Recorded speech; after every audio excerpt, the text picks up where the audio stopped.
नमस्कार, आपण पाहत आहात लोकवाहिनी मीडिया महाराष्ट्र टॉप 10 बुलेटिन मध्ये. मी आहे आपल्यासह साक्षी. तर घेऊया आढावा महाराष्ट्रातील काही खास बातम्यांचा.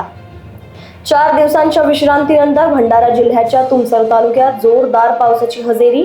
येलो अलर्ट दरम्यान शेतकऱ्यांना दिलासा.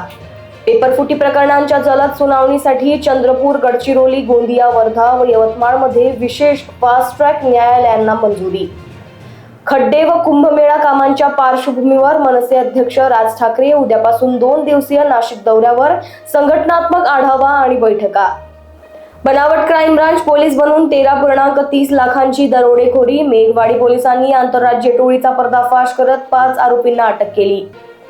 केडीएमसीच्या रुक्मिणीबाई रुग्णालयात रेबीजचे इंजेक्शन देताना 2.5 वर्षाच्या चिमुकलीच्या कमरेत सुई अडकल्याने चौकशीचे आदेश. परतीच्या प्रवासावरील संत ज्ञानेश्वर तुकाराम महाराजांच्या पालख्यांचे उद्या पुण्यात आगमन. मुक्काम व स्वागताची तयारी पूर्ण.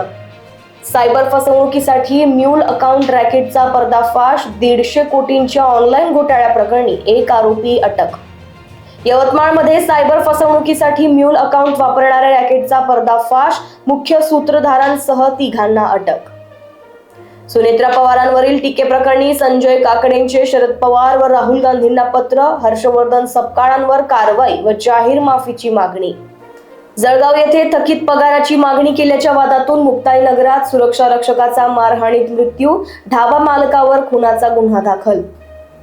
सध्यासाठी एवढंच. अशाच खास बातम्यांसाठी बघत रहा लोकवाहिनी मीडिया. नमस्कार.